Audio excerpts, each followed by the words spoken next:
Umuugong ang bus na sinasakyan ni Alena kasabay ng walang tigil na pagbuhos ng ulan sa labas. Bawat patak na humahampas sa salamin ng bintana ay tila maliliit na kamao, gustong basagin ang namumuong katahimikan sa kanyang dibdib. Pagod ang kanyang katawan mula sa maghapong trabaho, ngunit ang isip niya ay gising na gising, lumilipad pabalik sa Cebu sa maliit nilang apartment. Kay Leo, ang kanyang 5 taong gulang na anak. Biglang nag-vibrate ang kanyang cellphone sa loob ng bulsa. Isang pamilyar na tunog na karaniwang nagdudulot ng ngiti sa kanyang labi, pero ngayon, sa gitna ng dilim at rumaragasang bagyo, isang kaba ang biglang kumalat sa buo niyang sistema. Nanginginig ang kamay niyang sinagot ito. "Hello, Aling Nita?" "Alena! Diyos ko, Alena!" Ang narinig niya sa kabilang linya ay hindi ang karaniwang masayang boses ng kanyang kapitbahay, kundi isang tinig na basag at puno ng pagkasindak. Parang may kung anong malamig na kamay ang biglang humigpit sa kanyang puso. "Bakit po? Anong nangyari? Si Leo po? Okay lang ba siya?" Isang malakas na hikbi ang kanyang narinig. "Alena, pasensya ka na. Hindi ko alam kung paano nangyari. Lumabas lang ako saglit para itapon ang basura. Si Leo! Alena, wala si Leo!" Ang mga salitang iyon ay parang kulog na bumasag sa kanyang pandinig. Mas malakas pa sa bagyong nagwawala sa labas. Nanlamig ang buong katawan ni Alena. Ang ingay ng makina ng bus at ang hampas ng ulan ay biglang nawala. Ang tanging naririnig niya ay ang mabilis at malakas na pagkabog ng sarili niyang dibdib. Ano pong sabi ninyo?" Bulong niya. Kahit na malinaw na narinig niya ang bawat salita, umaasa siyang nagkamali lang siya ng dinig. May tuta kasing dumaan sa tapat ng bahay kanina. Tuwang-tuwa siya. Sinundan niya. Akala ko hanggang dyan lang sa labas ng gate. Paglingon ko ulit, wala na siya. Hinanap ko na kung saan-saan. Alena, hindi ko siya makita. Ang lahat ay nangyari ng napakabilis kaninang hapon. Nasa klinik pa siya, abala sa pag-aasikaso ng mga pasyente. Ang pagod ay ramdam na niya hanggang sa kanyang mga buto. Sa isang saglit na pahinga, binuksan niya ang kanyang pitaka at tinitigan ang nag-iisang larawan doon. Isang school picture ni Leo, nakangiti ng malapad. Kitang-kita ang 2 bungi sa harap. Ang ngiting iyon ang gasolina niya sa araw-araw. Para sa batang iyon, kaya niyang tiisin ang lahat. Tumunog ang kanyang cellphone. Ang head nurse nila. May emergency daw. Isang nurse sa isang remote clinic sa kabilang probinsya ang nag-leave dahil sa pamilya. Kailangan ng kapalit. Agad-agad. "Alena, ikaw na lang ang pag-asa namin. Malaki ang dagdag sa sahod nito," sabi ng kausap niya. Ayaw niya sanang pumayag. Hindi niya kayang iwan si Leo, lalo na't may paparating na bagyo. Pero ang mga numero ay sumasayaw sa kanyang isipan. Ang dagdag na sahod, pambili ng gatas ni Leo, pambayad sa upa sa susunod na buwan, pambili ng bagong sapatos dahil butas na ang luma niyang sapatos pang eskwela. Pumikit siya ng mariin. "Para kay Leo," bulong niya sa sarili. "Sandali lang naman to." Kaya naman tinawagan niya si Aling Nita, ang mabait nilang kapitbahay na itinuturing na rin niyang pangalawang ina. Sa nanginginig na boses, ipinaliwanag niya ang sitwasyon. "Naku, oo naman, iha, walang problema. Ituring mo na ring apo si Leo," sagot nito agad. Bago siya umalis, kinausap niya si Leo sa telepono. "Anak, behave ka dyan kay Nanay Nita mo, ha? May pupuntahan lang si Mama na importante. Babalik ako agad, promise." "Okay po, Mama. I love you po," sagot ng maliit na boses sa kabilang linya. Isang boses na ngayon ay parang libu-libong karayom na tumutusok sa kanyang puso. Ang pangako niyang babalik agad. Ang pangakong nawasak na ngayon. "Alena? Andyan ka pa ba?" Tanong ni Aling Nita Ang boses ay puno na ng pag-iyak. Naputol ang pagbabalik-tanaw ni Alena. Ang katotohanan ay sumampal sa kanya ng buong lakas. Nasaan? Nasaan po kayo? Pabalik na po ako. Nasa labas kami, Alena. Naghahanap. Tinatawag ko ang pangalan niya pero ang lakas ng ulan at hangin. Hindi na niya pinatapos ang sasabihin nito. Pinatay niya ang tawag. Para! Para! Sigaw niya, ang boses ay paos at basag. Napatingin sa kanya ang lahat ng pasahero. Ang konduktor ay lumapit. Miss, hindi pa po tayo sa terminal. Delikado pong bumaba dito. Pero wala na siyang pakialam. Ang tanging nasa isip niya ay ang imahe ni Leo, mag-isa, basang-basa sa ulan, natatakot. Bababa ako! Sabi ng para! Sigaw niya ulit habang pinipilit buksan ang bintana na para bang makakalabas siya doon. Sa pagpilit ni Alena, walang nagawa ang driver kundi itabi ang bus. Bago pa man ito tuluyang huminto, bumaba na siya. Hindi alintana ang malakas na buhos ng ulan na agad bumasa sa kanyang damit at buhok. Ang lamig ay gumapang sa kanyang balat, ngunit hindi niya ito naramdaman. Ang tanging nararamdaman niya ay ang apoy ng takot at desperasyon na sumusunog sa kanyang kalooban. Tumakbo siya. Tumakbo siya sa gitna ng kalsada, laban sa hangin at ulan. Ang mga sasakyan ay bumubusina sa kanya, ngunit hindi niya sila naririnig. Ang tanging pangalang isinisigaw ng kanyang isip at puso ay isa lang. Leo. Hindi niya alam kung gaano kalayo na ang natakbo niya. Ang mga binti niya ay nanghihina na. Ang paningin niya ay nanlalabo dahil sa ulan o dahil sa mga luhang walang tigil sa pag-agos, hindi na niya masabi. Hanggang sa natapilok siya. Bumagsak siya sa basang semento, ang mga tuhod at palad ay sumasayad sa magaspang na daan. Ngunit ang sakit ng kanyang katawan ay balewala sa sakit na dumudurog sa kanyang puso. Nandoon, sa gitna ng daan, sa ilalim ng umiiyak na langit, inangat ni Alena ang kanyang mukha. Ang tubig ulan ay humahalo sa kanyang mga luha. Ang bagyo sa labas ay walang-wala kumpara sa bagyong nagwawala sa loob niya.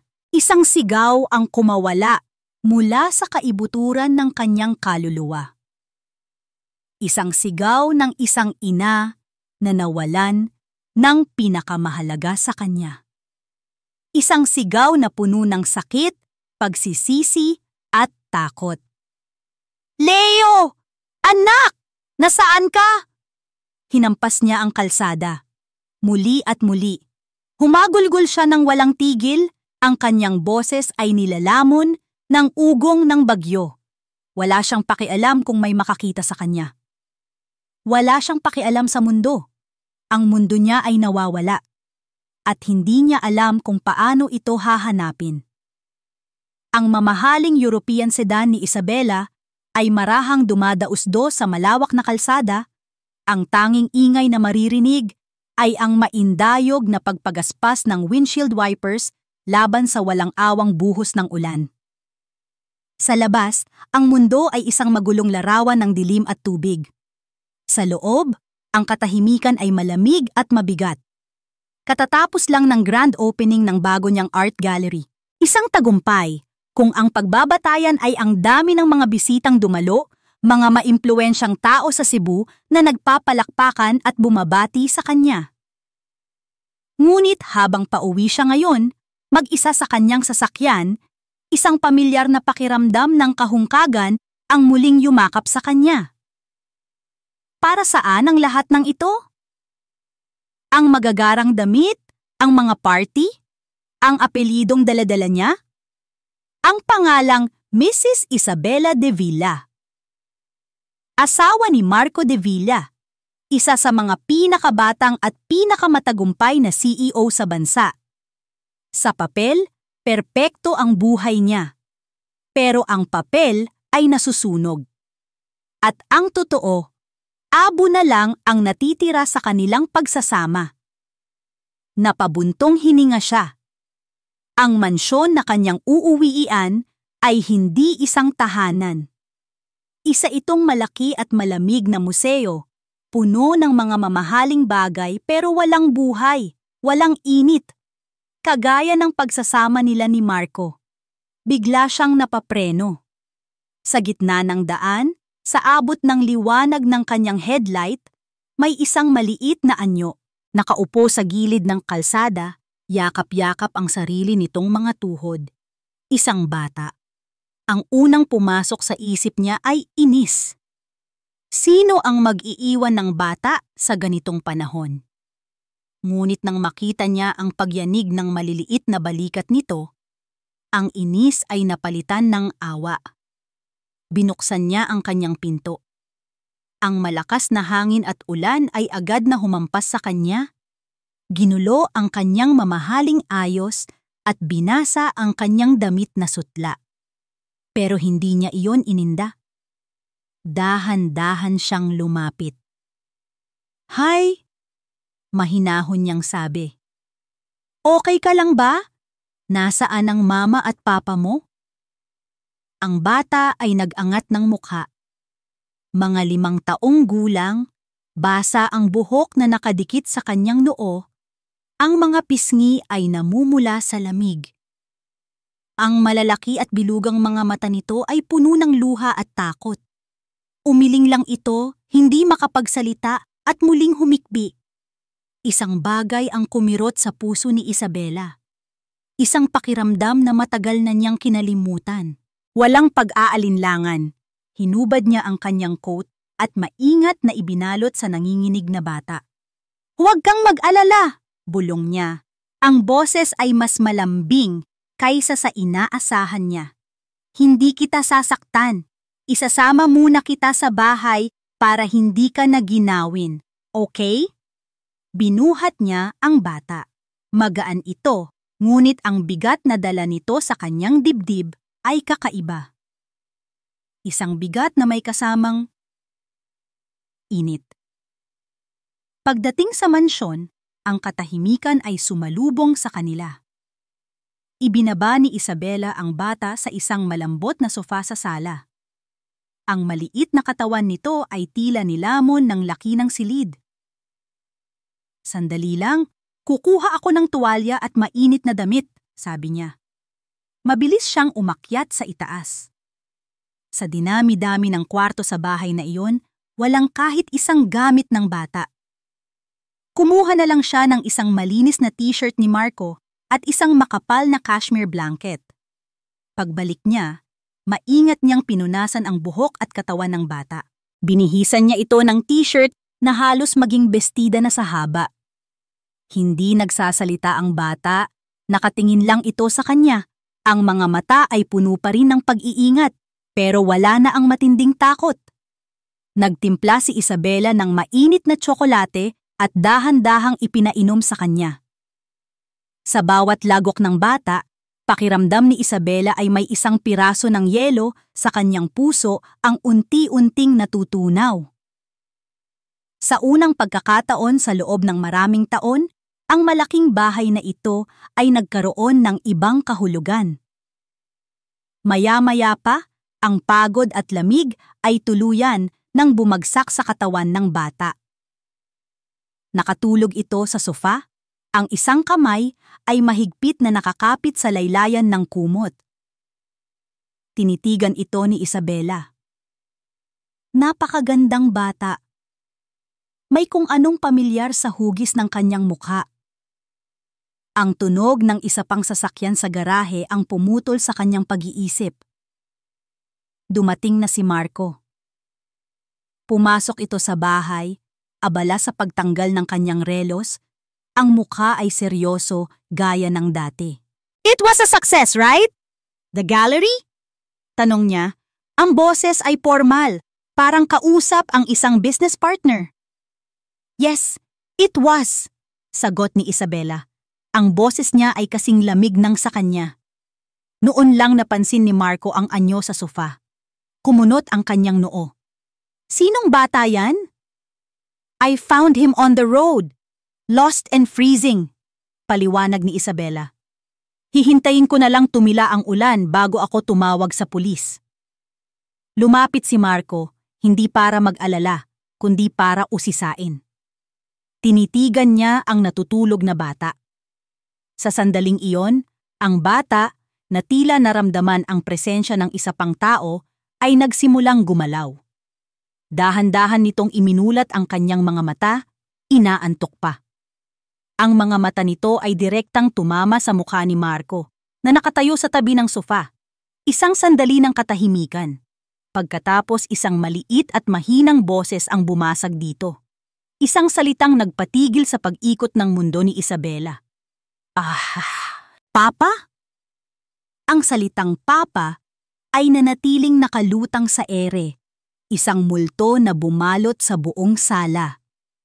Nakatayo si Marco na parang estatwa, ang pagkagulat ay malinaw na nakaukit sa kanyang mukha. Saglit siyang tumingin sa bata, pagkatapos ay kay Isabela, na para bang naghahanap ng paliwanag sa isang tanong na hindi niya kayang bigkasin. Umiling siya ng bahagya, isang kilos na nagsasabing imposible, pero nakita ni Isabela ang isang kislap ng kalituhan sa kanyang mga mata. Nagkakamali lang siguro siya. Baka kamukha mo lang ang tatay niya. Mabilis na sabi ni Marco. Ang boses ay pilit na pinapakalma, pero may bahid ng pag-iwas. Ngunit si Isabela, na nakatayo sa gilid, ay hindi na nakikinig. Ang kanyang buong atensyon ay nakatuon sa dalawa. Sa paraan ng pagkunot ng noo ng bata, na eksaktong kopya ng kay Marco kapag malalim ang iniisip. Sa hugis ng kanyang mga labi. Sa paraan ng pagkurba ng kanyang mga pilik mata. Hindi ito pagkakamali. Isang malamig na kamay ng takot ang nagsimulang gumapang sa kanyang likuran, ngunit kasabay nito ay isang nag-aapoy na determinasyon. Ang misteryo na bumagsak sa kanyang kandungan ay hindi niya hahayaang manatiling isang tanong. Kailangan niyang malaman ang katotohanan. Kinabukasan, ang bahay ay nagbago. Hindi na ito isang malamig na museo lang. Naging isa itong entablado ng isang tahimik na dula. Si Leo, ang pangalan ng bata, ay masigla na. Ang takot sa mga mata nito ay napalitan ng pagiging mausisa ng isang bata. Sinusundan niya si Marco sa paligid ng bahay na parang isang maliit na anino. At si Marco, kahit anong pilit niyang maging abala sa kanyang laptop at mga tawag sa telepono, ay hindi maitago ang pagbabago sa kanyang kilos. Mas malumanay ang kanyang boses kapag kinakausap ang bata. Minsan, nahuhuli siya ni Isabela na nakatitig lang kay Leo. Ang isip ay malayo ang nararating. Ang bawat ngiti ng bata, ang bawat tawag niyang Sir Marco na ipinapalit sa Papa, ay parang maliliit na sundang sa puso ni Isabela. Ang pamilyang pinapangarap niya ay unti-unting nabubuo sa harap niya, ngunit sa isang paraan na hindi niya kailanman inasahan. At siya, si Isabela, ay isang estranghero na nanonood mula sa labas. Ang desperasyon ay kumakain sa kanya. Hindi na siya makatulog. Hindi na siya makakain. Ang tanging laman ng kanyang isip ay ang katotohanang kailangan niyang alamin. Isang gabi, nang mahimbing na ang tulog ng lahat, dahan-dahan siyang bumangon mula sa kama. Tiniyak niyang hindi magigising si Marco. Na parang isang magnanakaw sa sarili niyang pamamahay, naglakad siya ng walang ingay patungo sa banyo. Ang puso niya ay kumakarera. Nandoon, sa ibabaw ng marmol na sink, ang silver-plated na hairbrush ni Marco. Nanginginig ang kamay ni Isabela nang kunin niya ito at maingat na inalis ang ilang hibla ng buhok na naiwan doon. Itinago niya ito sa isang maliit na plastik na supot. Pagkatapos, pumunta siya sa guest room kung saan natutulog si Leo. Ang liwanag ng buwan mula sa bintana ay nagbibigay ng sinag sa payapang mukha ng bata. Saglit siyang natigilan, pinanood ang marahang pagtaas at pagbaba ng dibdib nito. Para sa isang sandali, gusto niyang umatras. Gusto niyang kalimutan ang lahat at magpanggap na isa lang itong masamang panaginip. Ngunit ang imahe ni Marco na nakangiti habang kinakausap si Leo kanina ay bumalik sa kanyang isipan. Ang ngiting iyon, isang ngiting matagal na niyang hindi nakikita, ay hindi para sa kanya. Tumigas ang kanyang puso. Dahan-dahan, lumapit siya sa kama. Maingat na maingat, kumuha siya ng ilang hibla ng buhok mula sa unan ni Leo at inilagay sa isa pang supot. Kinabukasan, nagdahilan siyang may kailangan siyang puntahan para sa gallery. Ngunit sa halip na sa gallery, ang kanyang sasakyan ay huminto sa tapat ng isang hindi kapansin-pansing gusali sa isang tahimik na kalye. Confidential DNA Testing Center. Ang bawat hakbang niya papasok sa gusali ay parang may bigat na 1 tonelada. "Gusto kong ipatest ito," sabi niya sa babae sa reception. Ang boses ay halos pabulong. Ipinakita niya ang 2 supot. "Paternity test. Kailangan ko ang resulta sa lalong madaling panahon. Rush. Magbabayad ako kahit magkano." Habang naghihintay siya, ang bawat araw ay parang 1 taon ng pagdurusa. Sa bahay, ang relasyon ni Marco at Leo ay lalong tumitibay. Si Marco na mismo ang nagkukusang magbasa ng mga kwento para sa bata bago matulog. Naglalaro sila sa hardin. At si Isabela ay nanonood lang. Ang ngiti ay peke. Ang puso ay unti-unting namamatay. Samantala, sa kabilang bahagi ng lungsod, si Elena ay halos mabaliw na. Araw-araw, pagkatapos ng kanyang trabaho sa klinik, naglalakad siya sa mga kalye, hawak ang isang kupas na larawan ni Leo. Nagtatanong siya sa bawat tindahan, sa bawat tricycle driver, sa bawat taong makasalubong niya. "Nakita niyo po ba ang batang ito?" Ang pangalan niya ay Leo. Ang mga sagot ay palaging pareho. Isang iling, isang tingin ng awa, isang "pasensya na, miss." Ang pag-asa niya ay paubos na. Naging maliliit na piraso ng basag na salamin. Gabi-gabi, niyayakap niya ang unan ni Leo. Inaamoy ang natitirang pabango ng kanyang anak at umiiyak hanggang sa wala ng luhang lumabas. Ngunit hindi siya sumuko. Ang pagmamahal ng isang ina ay hindi sumusuko. Isang hapon, habang nagtatanong siya malapit sa isang parke, isang street vendor ang pumansin sa kanya. "Miss," sabi ng matandang lalaki, "parang pamilyar ang batang yan. Noong isang araw, noong kasagsagan ng bagyo, may nakita akong isang magarang itim na kotse na huminto sa di kalayuan. May isang babae na bumaba at kinupkop ang isang batang umiiyak sa gilid ng daan. Kamukhang-kamukha ng anak mo." Isang kislap ng pag-asa ang biglang sumiklab sa puso ni Elena. "Naalala niyo po ba ang plaka ng kotse? O kahit anong tanda?" Umiling ang lalaki. "Hindi, miss, pero ang ganda ng babae. Mukhang mayaman. Ang kotse, parang ganito." At itinuro niya ang isang magazine na nakadisplay sa kanyang stall.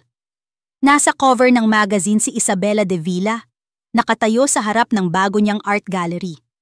At sa likod niya, nakaparada, ay ang isang itim na European sedan. Nanlaki ang mga mata ni Elena. Ginamit niya ang natitira niyang pera para bumili ng magazine. Hinanap niya ang address ng gallery. Mula doon, nagtanong-tanong siya. Ginamit ang lahat ng kanyang lakas, hanggang sa may isang security guard na naawa sa kanya at itinuro ang address ng mansyon ng mga De Villa. At ngayon, nakatayo siya sa harap ng isang dambuhalang gate na mas mataas pa sa kanya. Ang bakal na rehas ay tila mga ngipin ng isang halimaw na handang lumamon sa kanya. Ang mansyon sa likod nito ay parang isang palasyo mula sa ibang mundo. Humugot siya ng isang malalim na hininga, ang hangin ay puno ng takot at determinasyon. Ang kanyang anak ay nasa loob. Nararamdaman niya. Itinaas niya ang kanyang nanginginig na kamay at pinindot ang doorbell. Sa loob ng mansyon, si Isabela ay nakaupo sa kanyang study, nakatitig sa screen ng kanyang laptop. Ang puso niya ay dumadagundong sa kanyang dibdib. Kaka-refresh lang niya ng kanyang email sa pang-100 beses ngayong araw. At nandoon na ito. Isang bagong email. Ang subject line ay nakasulat sa malalaking letra. Mga letrang tila sumisigaw sa kanya. Ket, kwa, exet, ngiem, DNA. Nanginginig ang daliri niya habang kiniklik niya ito. Kasabay ng pag-click niya sa mouse, isang matinis na tunog ang umaling-awngaw sa buong bahay. Ang tunog ng doorbell. 2 tunog. Ang pag-click ng mouse at ang pag-ring ng doorbell. Para kay Isabela, ang 2 tunog na iyon ay nagsanib, naging isang nakabibinging pagsabog na yumanig sa pundasyon ng kanyang mundo. Nakatitig siya sa screen, ngunit ang mga salita ay lumalangoy sa kanyang paningin. Binasa niya ito ng 1 beses, 2 beses, 3 beses. Umaasa siyang sa bawat pagbasa, magbabago ang nakasulat. Probability of paternity, 99%, 99%, 99%. 1% mas mababa sa perpekto, ngunit 100% kasiguraduhan. Si Marco ang ama. Isang tawa ang kumawala sa lalamunan ni Isabela. Hindi isang tawa ng saya, kundi isang tawa na basag, puno ng sakit at kabalintunaan. Ang lahat ng kanyang mga takot, ang lahat ng kanyang mga hinala ay totoo. Ang batang natutulog sa kanyang guest room ay hindi lang isang batang naligaw. Isa itong buhay na alaala ng isang nakaraan na hindi siya kabilang. Ang doorbell ay tumunog muli, mas matagal, at mas mapilit ngayon. Bumalik siya sa realidad. Dahan-dahan siyang tumayo, ang bawat galaw ay mabigat na parang biglang tumanda siya ng 10 taon. Naglakad siya palabas ng study, ang kanyang mga paa ay halos hindi gumagalaw sa sarili nilang kagustuhan. Sa ibaba, isang katulong ang papunta na sa pinto. "Ako na!" sabi ni Isabela. Ang boses ay walang emosyon, walang buhay. Habang papalapit siya sa malaking pinto na gawa sa nara, ang bawat hakbang ay isang paghahanda para sa isang laban na hindi niya alam kung paano ipapanalo. Huminga siya ng malalim, hinawakan ang malamig na doorknob at pinihit ito. Sa labas, nakatayo ang isang babae. Payat, simple ang pananamit, ang buhok ay nakatali lang sa isang magulong ponytail.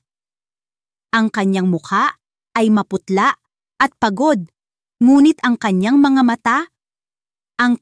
mata ay nag-aalab sa isang determinasyon na kayang tumunaw ng bakal. Ang babaeng nasa lumang litrato sa opisina ni Marco, si Alena. Ang mundo ni Alena ay huminto sa pag-ikot. Ang lalaking nakatayo sa likod ng babaeng nagbukas ng pinto. Ang lalaking iyon. Ang kanyang buhok ay mas maikli na ngayon, ang kanyang tindig ay mas matikas, ang kanyang mga balikat ay mas malapad. Ngunit ang kanyang mga mata, ang malulungkot at malalalim na mga matang iyon ay hindi nagbago. Si Marco, 6 na taon ng sakit at pangungulila ay bumalik sa kanya sa isang iglap. Ang hangin ay tila ninakaw mula sa kanyang mga baga. Marco! Ang pangalan ay isang bulong lamang sa kanyang mga labi. Si Marco, na nagtatakang bumaba para tingnan kung sino ang nagdo-doorbell, ay natigilan sa hagdan. Ang babaeng pinilit niyang kalimutan sa loob ng 6 na taon, ang babaeng bigla na lang naglaho na parang bula, ay nakatayo ngayon sa pintuan ng kanyang bahay. Ang kanyang itsura ay mas pagod, mas payat, ngunit siya pa rin. Alena? Ang katahimikan sa pagitan nilang tatlo ay mabigat, puno ng mga tanong na hindi masabi, mga sugat na hindi pa naghihilom. Ang katahimikang iyon ay binasag ng isang maliit na tinig. "Mama!"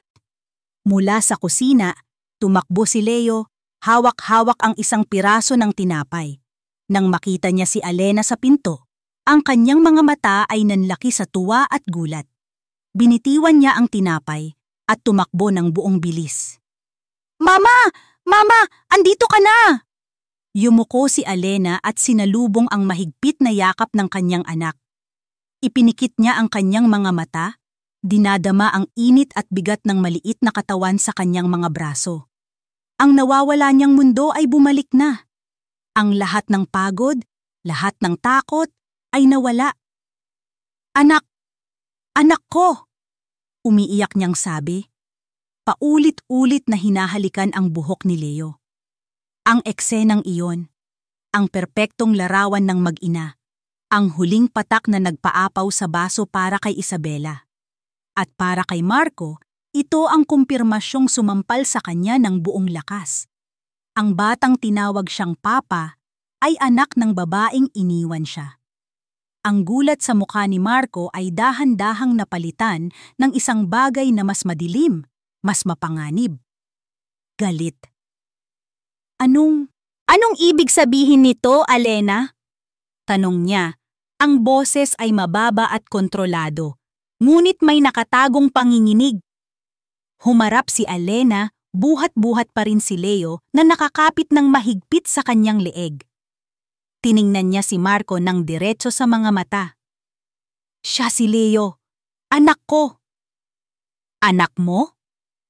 Ulit ni Marco, isang mapait na ngisi ang gumuhit sa kanyang mga labi. "Anak mo lang ba talaga?" Sa sandaling iyon, si Isabela, na kanina pa tahimik na nanonood, ay humakbang pasulong.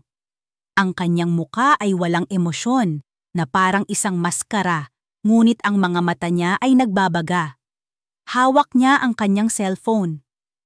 "Marco," sabi niya, ang boses ay kasing talim ng isang kutsilyo.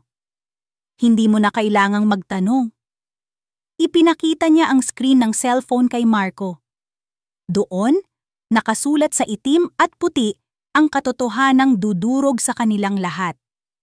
Probability of paternity, 99.9999%.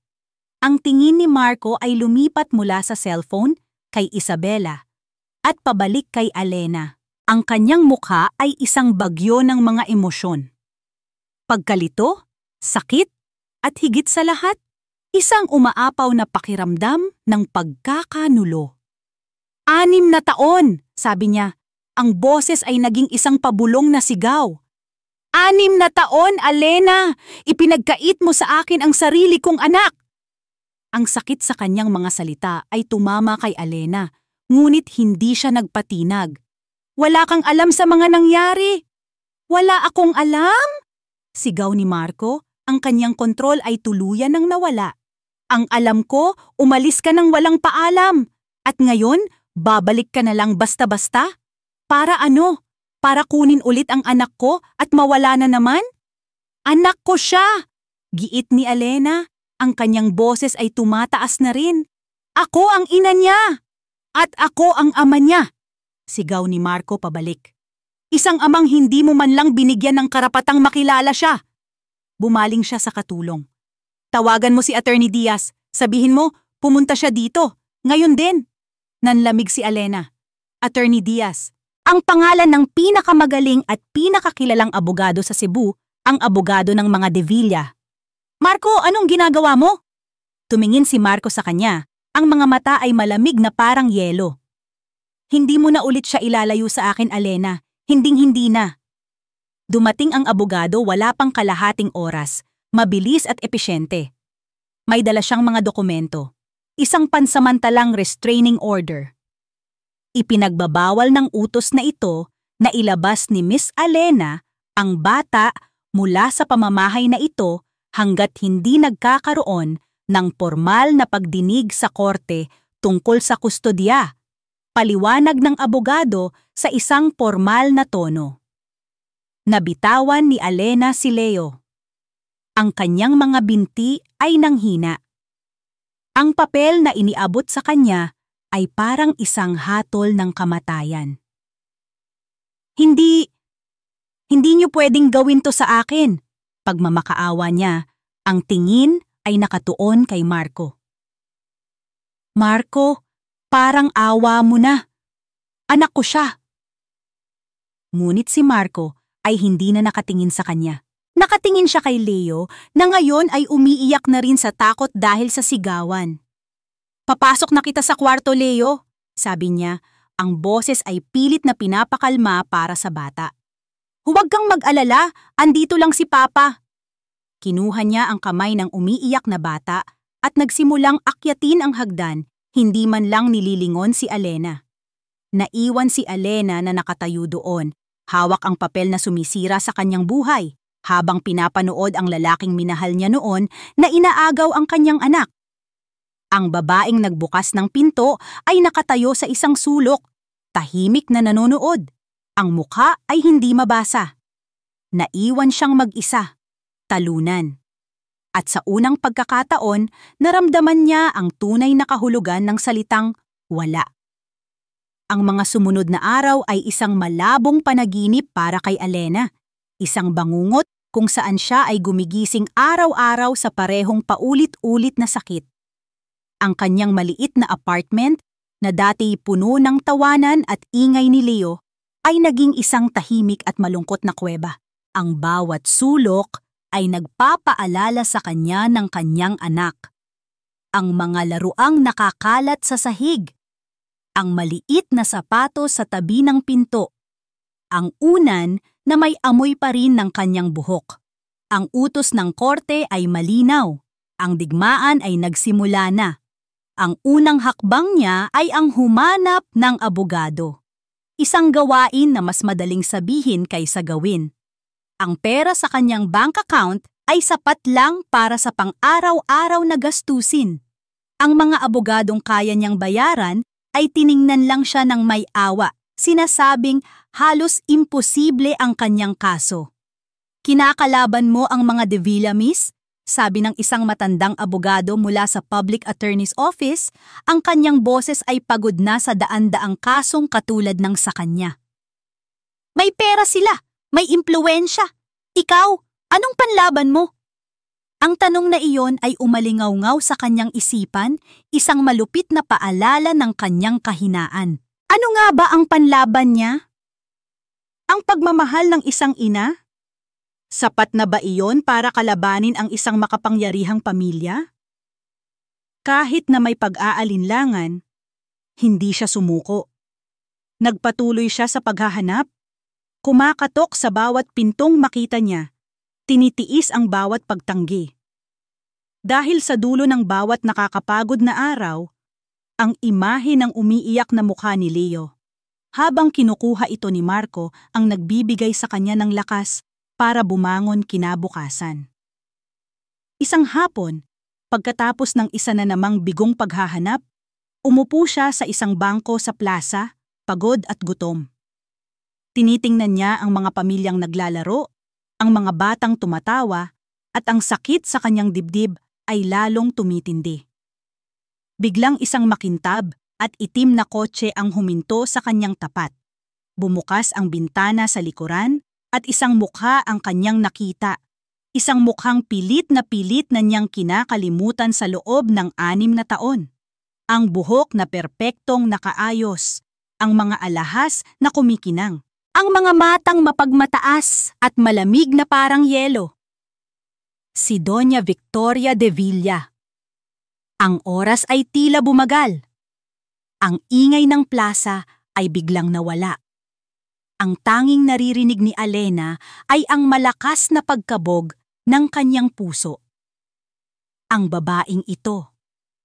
Ang babaeng sumira sa kanyang buhay noon. Get in the car! Utos ng Donya. Ang boses ay walang bahid ng anumang emosyon, kundi awtoridad.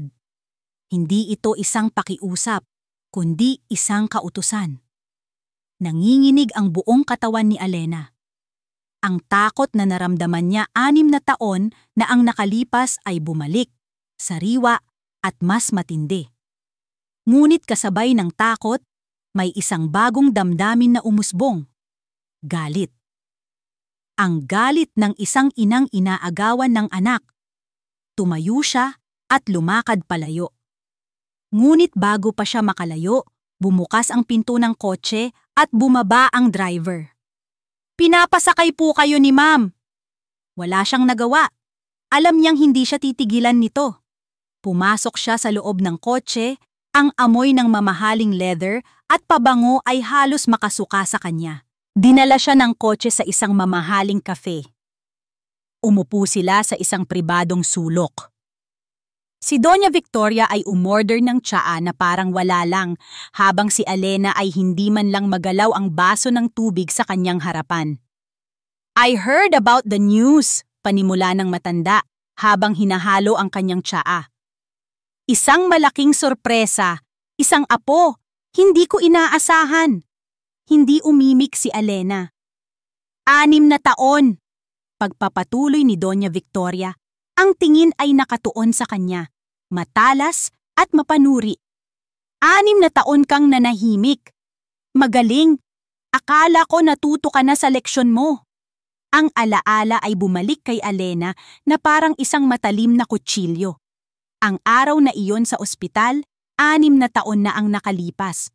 Kaka-confirm lang na buntis siya. Masaya sana siya, ngunit ang lahat ay nagbago nang dumating si Doña Victoria. "Layuan mo ang anak ko," sabi nito noon. Ang boses ay malamig. "Hindi ka nababagay sa pamilya namin. Isa ka lang hamak na nursing student. Anong maibibigay mo kay Marco? Isang kahihiyan?" "Mahal ko po si Marco," sagot niya, umiiyak. Tumawa ang matanda. "Pag-ibig? Ang pag-ibig ay hindi nakakain, iha. Ito." At inilapag nito ang isang sobrang puno ng pera sa mesa. "Ito ang realidad. Umalis ka. Pumunta ka sa lugar kung saan hindi ka na namin makikita. Ituring mo na lang na isang masamang panaginip ang lahat. Kung hindi, sisiguraduhin kong magiging isang bangungot ang buhay mo at ng pamilya mo." Ang takot na iyon. Ang kahihiyang iyon. Dahil doon, umalis siya. Dahil doon, lumaki si Leo ng walang ama. "Bakit po kayo nandito?" tanong ni Elena. Ang boses ay pilit niyang pinatatatag. Inilapag ni Doña Victoria ang kanyang tasa. Mula sa kanyang Hermes bag, kumuha siya ng isang checkbook. Sumulat siya ng isang halaga, mga numerong hindi kayang bilangin ni Elena. Pinirmahan niya ito at itinulak sa mesa. "Noong una, pera lang. Ngayon, isang bata," sabi ng matanda. "Pareho lang ang solusyon. Kunin mo yan. Magsimula ka ng bagong buhay. Kalimutan mo na may anak ka. Kalimutan mo na nakilala mo si Marco. Mas mabuti para sa lahat. Mas mabuti para sa bata." Tinitigan ni Elena ang tseke. Ang halagang nakasulat doon ay kayang bumili ng 10 bahay na katulad ng inuupahan niya. Kayang pag-aralin si Leo sa pinakamagandang eskwelahan. Kayang bigyan sila ng buhay na hindi niya kailanman naisip na posible. Pero hindi nito kayang bilhin ang pagiging ina niya. Dahan-dahan, kinuha ni Elena ang tseke. Ang mga mata ni Doña Victoria ay nagpakita ng isang kislap ng tagumpay. Ngunit sa halip na itago ito, pinunit ni Elena ang tseke sa gitna. Pagkatapos ay sa 4 na piraso. Pagkatapos ay sa maliliit na piraso hanggang sa naging parang konfeti na lang ito sa kanyang kamay. Ibinagsak niya ang mga piraso sa mesa. Ang ngiti sa mukha ni Doña Victoria ay nawala, napalitan ng pagkagulat, at pagkatapos ay ng isang madilim na galit. "Noon, natakot ako sa inyo!" sabi ni Elena, ang boses ay nanginginig ngunit puno ng isang bagong tuklas na lakas. "Noon, isa lang akong bata, pero ngayon, isa na akong ina, at hindi niyo kayang bilhin ang anak ko." Tumayo si Elena. Sa unang pagkakataon, siya ang tumingin pababa sa nakaupong donya. Isang malamig na tawa ang kumawala sa matanda. Isang malaking pagkakamali, Elena, sabi nito. Ang boses ay parang isang ahas na handang manuklaw. Minsan mo nang ginawa ang pagkakamaling hindi sumunod sa akin. Sa pagkakataong ito, sisiguraduhin kong mawawala sa iyo ang lahat. Ang mansyon ng mga De Villa ay naging isang malamig na entablado ng digmaan. Si Leo ang tropeyo, at ang mga manlalaro ay gumagalaw ng may kani-kaniyang lihim na motibo. Sa gitna ng lahat, si Isabela ay parang isang multo, isang anino sa sarili niyang pamamahay. Ang dating kahungkagan na nararamdaman niya ay napalitan ng isang mas matinding sakit. Ang makita ang unti-unting pagbuo ng isang pamilya na hindi siya kabilang. Pinapanood niya si Marco na magbago. Ang dating CEO na laging nakatutok sa trabaho ay umuuwi na ngayon ng maaga. Ang kanyang malalim na boses na dati ginagamit lang sa mga board meeting ay maririnig na ngayong nagbabasa ng mga pambatang kwento. Ang kanyang mga mata na dati laging seryoso at malayo ay nagkakaroon ng isang kislap ng lambing sa tuwing titingnan si Leo. Lahat ng iyon ay para kay Isabela, na parang mga sundang na dahan-dahang tumatarak sa kanyang puso. Ang bawat halakhak ni Leo kasama si Marco ay isang paalala ng isang bagay na hinding-hindi niya maibibigay. Ang pagdating ni Doña Victoria ay lalo pang nagpalala sa lahat. Ang matanda ay kumikilos na parang reyna ng Kastilyo, nagbibigay ng mga utos sa mga katulong, nag-aayos ng schedule ni Leo. At higit sa lahat, tinatrato si Isabela na parang isang kasangkapan. Isang magandang palamuti na kailangang manatili sa kanyang lugar. Isabela, siguraduhin mong ang mga pagkain ni Leo ay organic. Utos ng Donya isang umaga. Isabela, bakit hindi mo turuan ang bata ng French? It's never too early. Isabela, ang asawa mo ay mukhang pagod. Asikasuhin mo. Ang bawat salita ay isang maliit na hiwa, isang paalala na ang tanging silbi niya sa pamilyang ito ay ang maging Mrs. De Villa. Isang titulo, hindi isang tao. Isang gabi, naabutan niya si Marco at si Leo sa hardin, naglalaro ng habulan sa ilalim ng mga ilaw. Ang tawa ni Marco ay malakas at totoo, isang tunog na matagal na niyang hindi naririnig. Ang eksena ay perpekto. Isang ama at isang anak. Isang larawan ng purong kaligayahan. At sa sandaling iyon, isang bagay sa loob ni Isabela ang nabasag. Pumasok siya sa loob, ang puso ay mabigat. Pag-akyat ni Marco, pagod ngunit masaya, sinalubong siya ni Isabela sa kanilang silid. Napakasaya mo kasama ang bata, sabi niya. Ang boses ay walang kulay, ngunit ang pait ay hindi maitatago. Siyempre, anak ko siya, sagot ni Marco habang naghuhubad ng kanyang sapatos. Simple, natural. Isang katotohanang hindi mapapasubalian. At ako?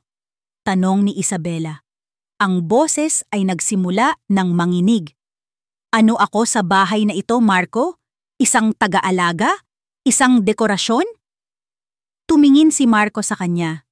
Ang ngiti sa kanyang labi ay unti-unting nawala. Napalitan ito ng pagod. Bella, please. Not now. Maraming nangyayari. Maraming nangyayari? Tumawa si Isabela ng walang galak. Oo, maraming nangyayari. Ang dating kasintahan mo ay biglang bumalik. Nalaman mong may anak ka. Ang perpekto mong ina ay nandito para kontrolin ang lahat. At ako, si Isabela ang asawa mo, ay nanonood lang sa gilid na parang isang hangal. Hindi ka hangal, Bella. Hangal? Huwag mong sabihin yan. Hindi? Kung gayon, ano ako, Marco? Sabihin mo sa akin. Ang kanyang boses ay tumataas na. Bakit mo ako pinakasalan? Dahil ba kailangan mo ng isang magandang asawa sa tabi mo sa mga business party? Dahil ba kailangan mo ng isang taong magpapatakbo ng bahay na ito? Dahil ba sa pangalan ng pamilya ko? Bella, It's more complicated than that. Complicated? Sigaw niya. Gusto mo ng komplikado? Alam mo ba kung ano ang totoong komplikado? Ang pilitin ang sarili mong ngumiti araw-araw habang ang puso mo ay dinudurog. Ang makita ang lalaking mahal mo na nagiging ama sa anak ng ibang babae. Alam ko na mahirap ito para sa'yo. Mahirap? Pinutol niya ang sasabihin ni Marco. Ang mga luha ay nagsimula ng mamuo sa kanyang mga mata. Wala kang alam sa kung ano ang mahirap, Marco. Wala kang alam sa sakit na nararamdaman ko. Sa isang iglap, lahat ng pader na itinayo niya sa paligid ng kanyang puso ay gumuho. Ang lahat ng sakit, lahat ng kabiguan, lahat ng lihim na kinimkim niya sa loob ng maraming taon ay sumabog. Alam mo ba kung bakit ako ganito kadesperada na magkaroon ng pamilya? Alam mo ba kung bakit ako nagagalit sa tuwing nakikita kita kasama ang batang iyon? Umiling si Marco, ang kanyang muka ay nagpapakita ng tunay na pagkalito. Huminga ng malalim si Isabela, ang kanyang dibdib ay sumisikip. At pagkatapos, binitiwan niya ang bomba. Ang salitang magpapabago sa lahat. Dahil baog ako, Marco! Sigaw niya. Ang bawat salita ay basag at puno ng lason ng sakit. Hindi ako magkakaanak! Kailanman! Ang katahimikan sa silid ay nakabibingi. Si Marco ay natigilan, ang kanyang bibig ay bahagyang nakabukas, hindi makapaniwala sa kanyang narinig. Kaya sa tuwing tinitingnan mo ang batang iyon ng may pagmamahal, patuloy ni Isabela, ang luha ay malayang dumadaloy na sa kanyang mga pisngi. Ang nakikita ko lang ay ang lahat ng bagay na hinding-hindi ko maibibigay sa'yo. Ang nakikita ko ay ang sarili kong kabiguan. Hinawakan niya ang isang mamahaling florera sa kanyang tabi at ibinato ito sa pader. Ang tunog ng nabasag na porselana ay umaling-awngaw sa buong silid, kasing basag ng kanilang pagsasama. Kaya ngayon sabihin mo sa akin, Marco? Humihikbi niyang sabi, ang kanyang mga balikat ay nanginginig. Alam mo na ba kung bakit ako nagagalit sa tuwing nakikita kita kasama ang batang iyon? Dahil siya ang lahat ng bagay na hindi ako. Ang araw ng unang pagdinig sa korte ay dumating na parang isang magnanakaw sa gabi, tahimik ngunit tiyak, dala-dala ang banta ng isang malaking kawalan. Para kay Elena, ang bawat oras na lumilipas ay parang paglalakad sa isang pasilyo patungo sa kanyang sariling bitayan. Pumasok siya sa bulwagan ng hustisya na mag-isa. Ang kanyang abogado, isang binatilyong idealist mula sa PAO, ay sumalubong sa kanya ng may pilit na ngiti. Sa kabilang panig ng silid, ang puwersa ng mga De Villa ay nakaupo na parang mga hari sa kanilang trono. Si Marco, nakasuot ng isang madilim at mamahaling suit, ang kanyang mukha ay hindi mabasa. Sa tabi niya, si Doña Victoria, ang postura ay tuwid at ang ekspresyon ay puno ng pagwawagi bago pa man magsimula ang laban. At sa kanilang likuran, ang isang pangkat ng mga abogadong mukhang kayang bumili ng buong gusali. Ang hangin sa loob ng korte ay mabigat at malamig. Nagsimula ang pagdinig. Ang unang nagsalita ay si Attorney Diaz, ang pangunahing abogado ni Marco. Ang kanyang boses ay kalmado at makapangyarihan. Ang bawat salita ay pinili ng mabuti upang ipinta si Elena bilang isang pabayang ina at isang oportunista. Your Honor, panimula ni Attorney Diaz, ang kliyente ko, si Mr. Marco De Villa, ay biktima ng isang matinding panlilinlang. Sa loob ng 6 na taon, ang kanyang karapatan na makilala at alagaan ang kanyang sariling anak ay ipinagkait sa kanya. Pagkatapos, sunod-sunod na ipinakita ang mga ebidensya, mga larawan ng mansyon ng mga De Villa, maluwag, malinis, may malaking hardin. Ipinakita rin nila ang mga dokumento ng yaman ni Marco, mga bank statement, mga titulo ng lupa. Ipininta nila ang isang larawan ng isang buhay na puno ng yaman at oportunidad para kay Leo. Si Mr. De Villa ay kayang ibigay sa bata ang lahat ng kanyang pangangailangan. Isang matatag na tahanan, isang magandang edukasyon, isang kinabukasang hindi kayang ibigay ng ina. Nang turn na ng panig ni Alena, ang kanyang batang abogado ay ginawa ang lahat ng kanyang makakaya. Ngunit ang kanyang mga argumento na puno ng puso at katotohanan ay tila mahina at walang bigat kumpara sa matitibay na ebidensya ng kabilang panig. Tinawag si Alena sa witness stand. Ang mga tanong ni Attorney Diaz ay parang mga patalim. Miss Alena, totoo ba na ikaw ay nakatira sa isang maliit na inuupahang apartment sa isang masikip na lugar? Opo, sagot ni Alena. Ang boses ay mahina. Totoo ba na ang iyong sahod bilang isang nurse ay halos hindi sapat para sa inyong dalawa? Sapat lang po. Totoo ba na sa araw na nawala ang iyong anak, iniwan mo siya sa pangangalaga ng isang kapitbahay dahil kailangan mong mag-overtime sa ibang probinsya? Ang tanong na iyon ay sumaksak sa kanya. Ito ang kanyang pinakamalaking pagsisisi. Kailangan ko po ng dagdag na kita para sa kanya. Kailangan ng kita, ulit ni Attorney Diaz na para bang ang salitang iyon ay isang krimen. Isang pangangailangang hindi mararanasan ng bata kung siya ay nasa pangangalaga ng kanyang ama. No more questions, Your Honor. Bumalik si Alena sa kanyang upuan, ang kanyang mga binti ay nanginginig. Naramdaman niya ang mga tingin ng lahat, ang mga bulungan ng paghusga. Para siyang hinuhubaran sa gitna ng silid, ang kanyang kahirapan at mga pagkakamali ay isinampal sa kanyang mukha. Sa huli, ang hukom, isang babaeng may malalamig na mga mata, ay nagbaba ng kanyang desisyon para sa pansamantalang kustodya. Batay sa mga ebidensyang ipinakita, sabi ng hukom, ang kanyang boses ay walang emosyon. Malinaw na ang ama, si Mr. Marco De Villa, ay may mas matatag na kakayahang pinansyal upang suportahan ang mga pangangailangan ng bata. Sa makatuwid, ang pansamantalang kustodya ay ipinagkakaloob sa ama.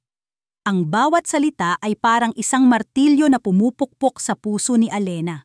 Ang ina, si Miss Alena, ay binibigyan ng karapatang bisitahin ang bata tuwing Sabado, mula alas 9 ng umaga hanggang alas 5 ng hapon, sa ilalim ng supervision.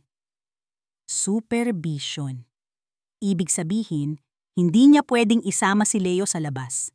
Hindi niya pwedeng iuwi sa kanilang maliit na apartment.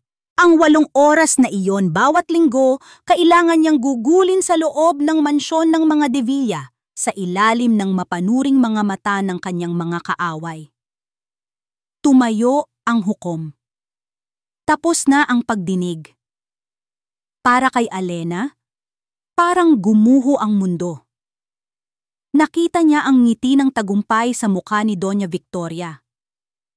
Nakita niya ang blankong ekspresyon sa mukha ni Marco, na agad na tumalikod at umalis kasama ang kanyang mga abogado. Walang lumapit sa kanya. Walang nagsalita. Naiwan siyang nakaupo doon, habang unti-unting nababakante ang silid. Paglabas niya ng korte, ang sikat ng araw ay tila nangungutya sa kanya.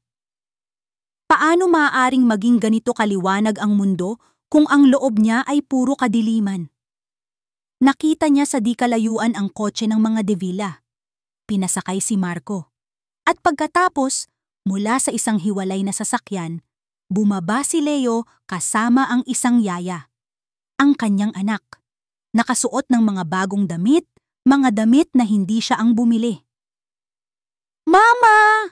sigaw ni Leo nang makita siya. Sinubukan nitong tumakbo palapit sa kanya, ngunit pinigilan ito ng yaya. "Mama!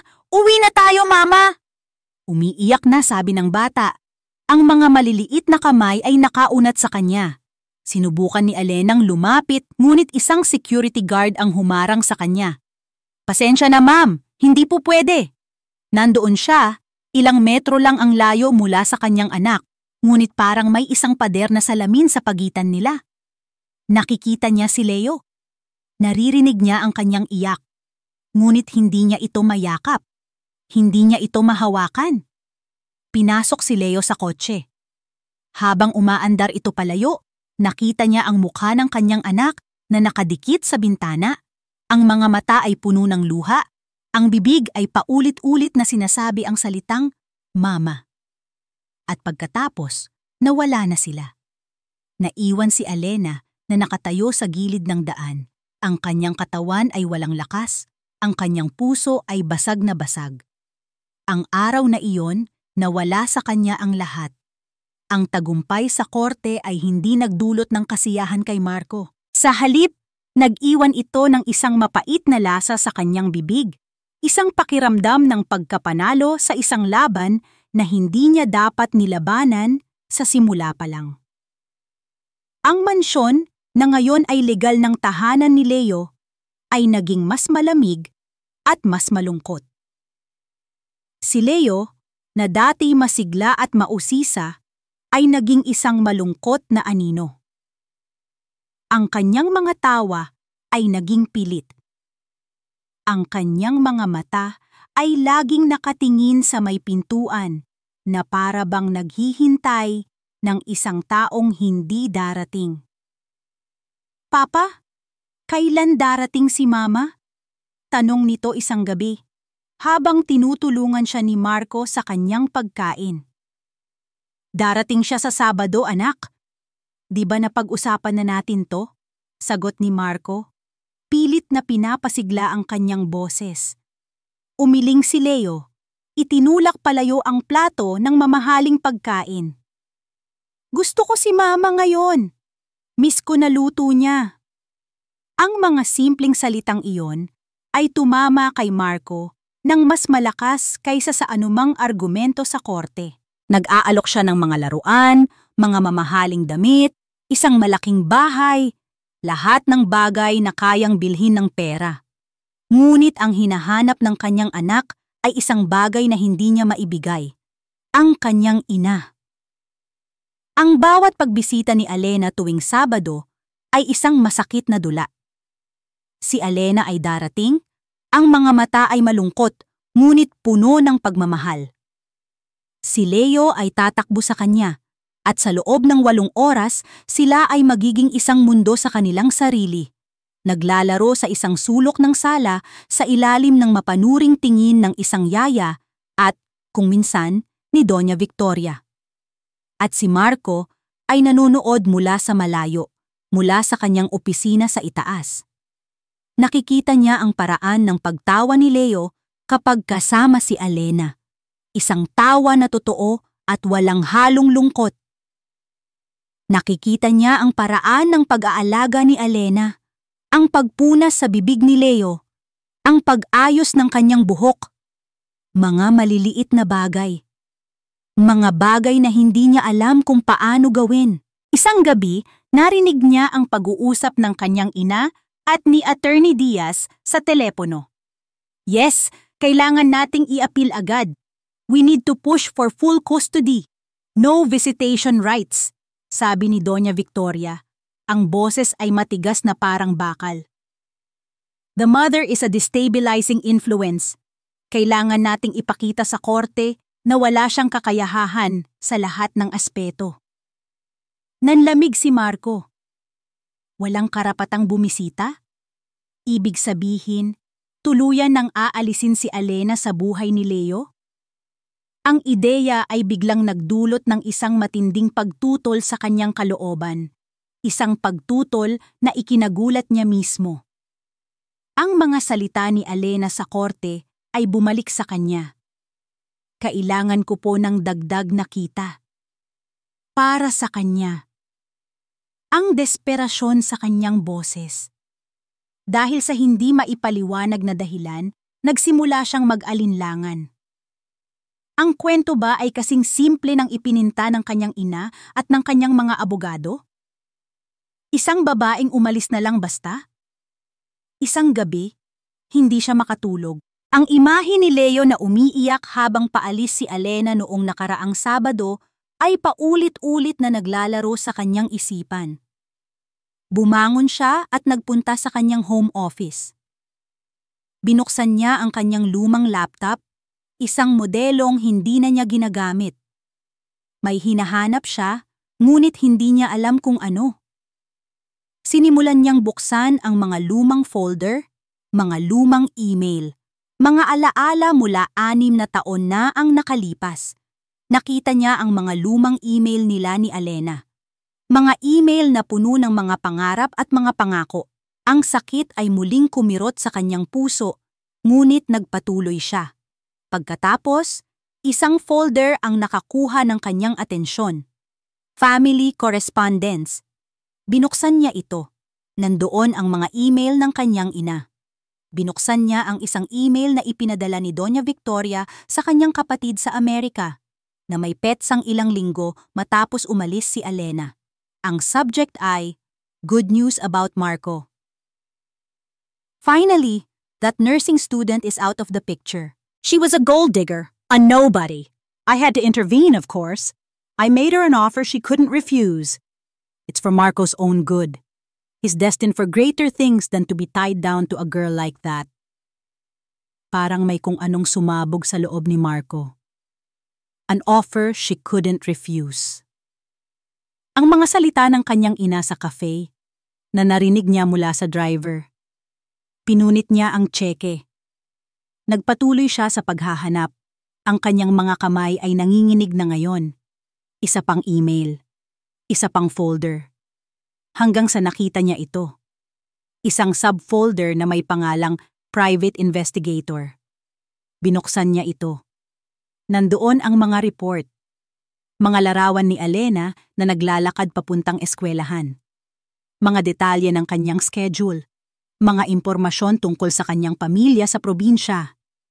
Ang kanyang ina ay ipinasurveillance si Alena. At pagkatapos, ang huling report, ang pinakamasakit sa lahat. Isang email mula sa PI agency kay Doña Victoria. Subject, Final Report, AS. Ma'am, as per your instructions, the subject has been successfully relocated. We made it clear that her family's small farm business would face unforeseen difficulties with government permits if she did not cooperate. She left Cebu this morning via bus. Our operative confirmed she was alone and appeared distraught. The file is now closed. Ang hangin ay nawala mula sa mga baga ni Marco. Hindi lang pera ang inalok, isang pananakot, isang banta sa pamilya ni Alena. Si Alena ay hindi umalis, siya ay pinaalis. Itinulak siya, tinakot. Ang lahat ng galit na naramdaman niya para kay Alena sa loob ng 6 na taon ay biglang naglaho, napalitan ng isang nakakasukang pakiramdam ng pagkakasala. Ang pundasyon ng kanyang galit, ang paniniwalang siya ay iniwan, ay gumuho, inilalantad ang isang masakit na katotohanan. Siya ay naging isang kasangkapan sa isang malupit na laro ng kanyang sariling ina. Tumingin siya sa labas ng bintana, sa dilim ng gabi. Ang lahat ng kanyang ginawa, ang korte, ang mga abogado, ang pagkuha kay Leo, ay batay sa isang kasinungalingan. At sa katahimikan ng kanyang opisina, sa unang pagkakataon, naniwala si Marco kay Alena. Linggo. Ang pinakamalungkot na araw sa isang linggo para kay Alena. Ang araw pagkatapos niyang makasama si Leo. Ang araw na ang halimuyak ng kanyang anak ay sariwa pa sa kanyang damit, ngunit ang kanyang mga yakap ay isang alaala na lamang.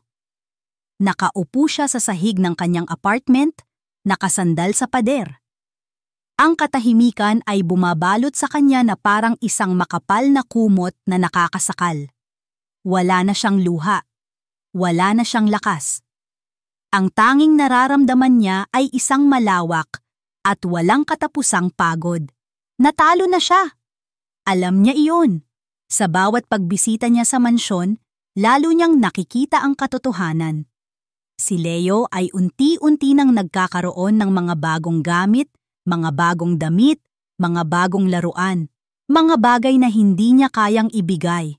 Paano niya lalabanan ang isang mundong kayang ibigay ang lahat, maliban sa kanya? Ang pag-asa ay parang isang kandilang nauupos na ang mitya. Anumang oras, mamamatay na ito. Biglang tumunog ang kanyang cellphone. Isang unknown number. Sa una, hindi niya ito pinansin. Marahil ay isa lang itong telemarketer o isang maling numero. Ngunit nagpatuloy ito sa pagring, mapilit at hindi humihinto. Nang may pag-aatubili, sinagot niya ito. Hello? Si Alena ba to? Ang boses sa kabilang linya ay pamilyar. Kalmado, elegante, at malamig. Natigilan si Alena. Hindi niya kailanman malilimutan ang boses na iyon. Ang boses ng babaeng nagbukas ng pinto sa kanya noong araw na gumuho ang kanyang mundo. Isabela? Kailangan nating mag-usap, sabi ng babae, walang paligoy-ligoy. May isang coffee shop malapit sa City Hall. Alam mo ba yon? Magkita tayo doon. 1 oras mula ngayon. Bago pa man makasagot si Alena, ibinaba na ni Isabela ang tawag. Naiwan si Alena na hawak ang telepono. Ang kanyang isip ay naguguluhan. Bakit? Bakit gusto siyang kausapin ng asawa ni Marco? Para ba insultuhin siya? Para ba alukin siya ulit ng pera para lumayo? Isang bahagi niya ang gustong huwag pumunta. Ngunit ang isa pang bahagi, ang maliit na bahaging may natitira pang pag-asa, ay nagtulak sa kanya na tumayo. Wala na siyang mawawala pa. Pagdating niya sa coffee shop, nakita niya agad si Isabela sa isang sulok, nakaupo ng tuwid, nakatingin sa labas ng bintana. May kakaiba sa itsura nito ngayon. Ang tensyon sa kanyang mukha ay nawala. Ang kanyang mga mata ay hindi na nagpapakita ng galit o selos. Sa halip, mayroon itong isang kakaibang kapayapaan. Isang kapayapaan ng isang taong gumawa na ng isang mahirap ngunit mahalagang desisyon. Umupo si Alena sa kanyang harapan nang walang imik. Salamat sa pagdating mo, sabi ni Isabela. Ang tingin ay lumipat mula sa bintana patungo kay Alena. Hindi ako magtatagal. Hindi alam ni Alena kung anong sasabihin. Sa mga nakaraang linggo, pagpapatuloy ni Isabela, ang boses ay kalmado at pantay. Pinanood ko kayo. Pinanood ko si Marco. Pinanood ko si Leo. At pinanood ko ang sarili ko. At alam mo kung anong nakita ko? Isang malaking kasinungalingan. Tumingin siya ng diretso sa mga mata ni Alena. Ang kasal namin ni Marco, kasinungalingan. Ang pamilyang pilit kong binubuo, kasinungalingan. Ang tanging bagay na totoo sa bahay na iyon ay ang pagmamahal ng anak mo para sa'yo. Isang mapait na ngiti ang sumilay sa labi ni Isabela. Sinubukan kong ipaglaban ang isang bagay na hindi naman talaga sa akin. Sinubukan kong pilitin ang isang pag-ibig na matagal ng patay. Napagod na ako, Alena. Ayoko nang maging bahagi ng dulang ito. Kinuha niya ang kanyang bag. Hindi ko ito ginagawa para sa'yo o para kay Marco, sabi niya. Inuulit ang mga salita sa isip niya ng paulit-ulit. Ginagawa ko ito para sa sarili ko, para sa kapayapaan ko, para makalaya na ako. Mula sa kanyang bag, inilabas niya ang isang bagay. Isang luma at maliit na cellphone. Ang uri ng teleponong halos hindi na ginagamit ngayon.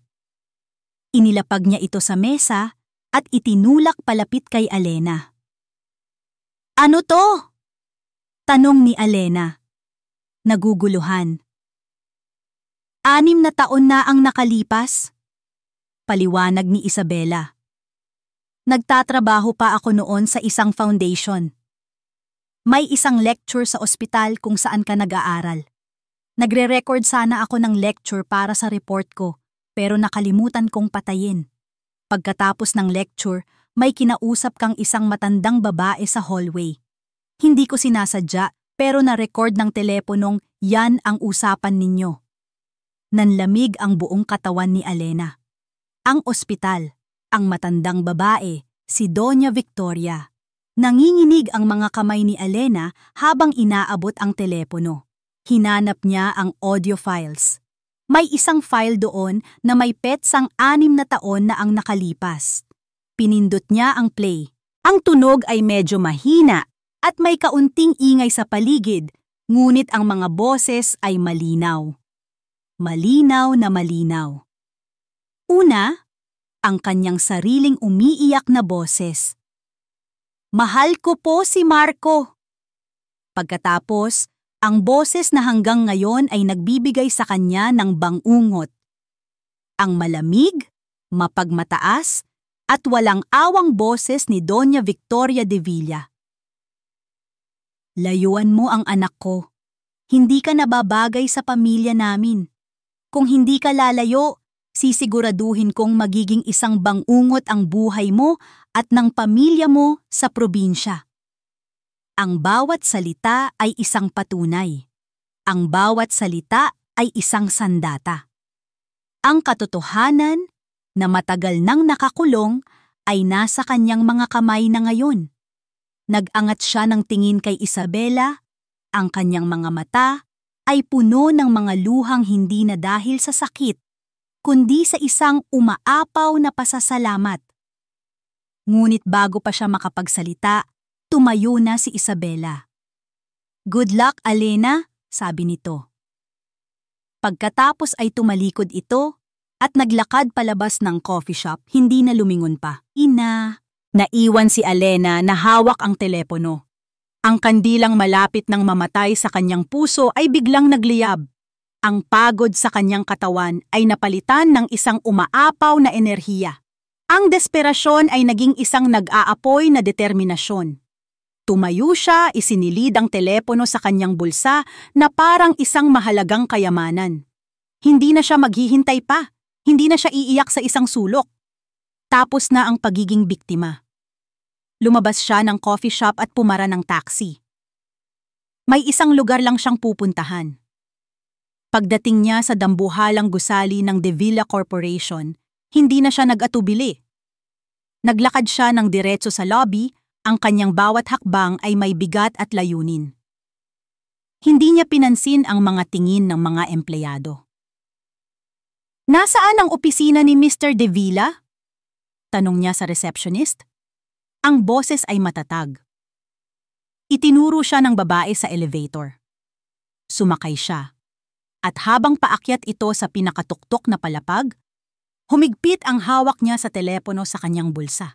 Pagbukas ng pinto ng elevator, nakita niya ang opisina ni Marco sa dulo ng pasilyo. Ang pinto nito ay bahagyang nakabukas. At mula sa loob, narinig niya ang dalawang boses.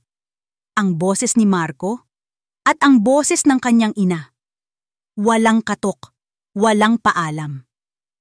Itinulak ni Alena ang pinto at pumasok.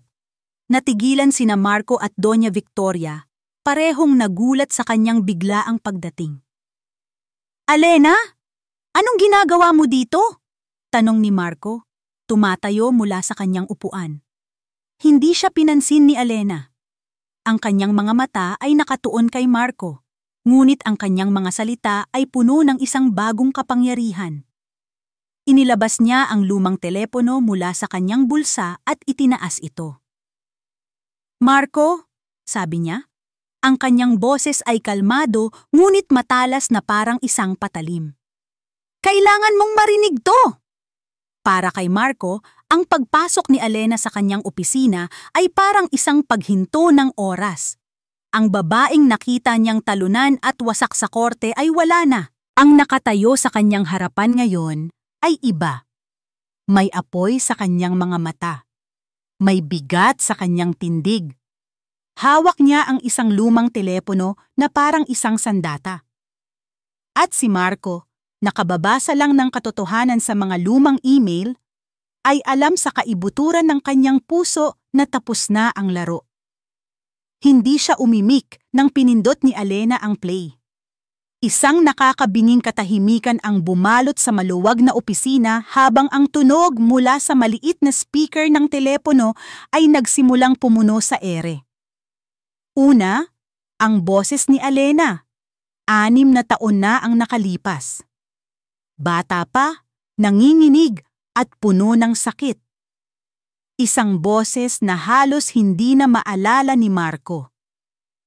"Mahal ko po si Marco." Pagkatapos, ang boses na kailanman ay hindi niya makakalimutan. Ang boses na bumuhay at kumontrol sa kanya. Ang boses ng kanyang ina. Malamig, matigas, walang awa.